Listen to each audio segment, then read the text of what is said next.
சகோதரர் பக்தசிங் அவர்களின் ஊழியத்திலிருந்து விடாய் துணிக்கேற்ற வார்த்தைகள்.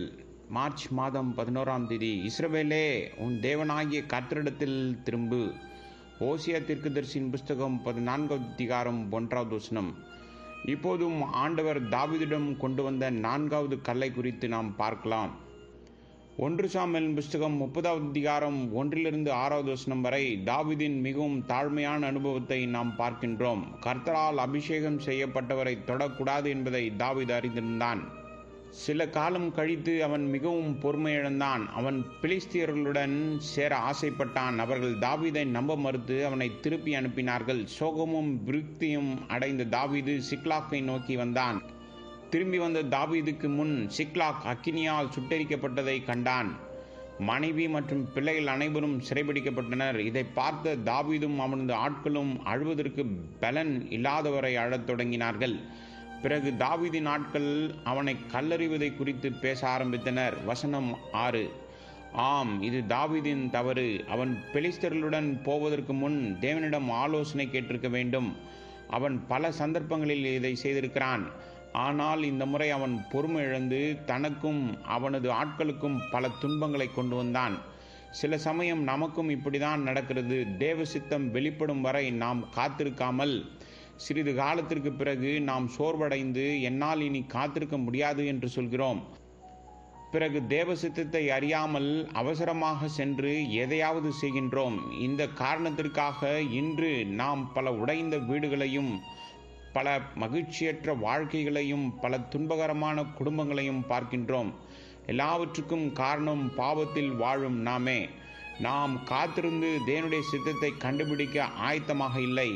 எனவே இப்போது கண்ணீர் சிந்துகின்றோம். இப்படிப்பட்ட தவறுகளை செய்த பிறகும் நாம் கர்த்தரிடம் திரும்ப சித்தமாயிருந்தால் அவர் நம்மை மன்னிக்கவும் ஏற்றுக்கொள்ளவும் ஆயத்தமாக இருக்கிறார். இதனால் தாவீது மனம் வருந்திய போது தேவன் அவனை மன்னித்தார். அவன் தேவனிடம் விசாரித்த போது அவர் அமலேக்கியரை பின்தொடரவும் அவன் இழந்ததை அனைத்தையும் மீட்டெடுக்கவும் அவனுக்கு வழிகாட்டினார். தாவீதும் அவனுடைய ஆட்களும் அமலேக்கியர்களை அடித்து அவளுடைய கொள்ளைகள் அனைத்தையும் எடுத்து கொண்டார்கள். மனித ரீதியில் பேசினால் அவர்கள் இழந்ததை மீட்பதில் நம்பிக்கை இல்லாமல் இருந்தார்கள். ஏனென்றால் அமலேக்கியர்கள் எண்ணிக்கையில் அதிகமாகவும் போருக்கேற்ற ஆயுதம் ஏந்தியவர்களாகவும் இருந்தனர்.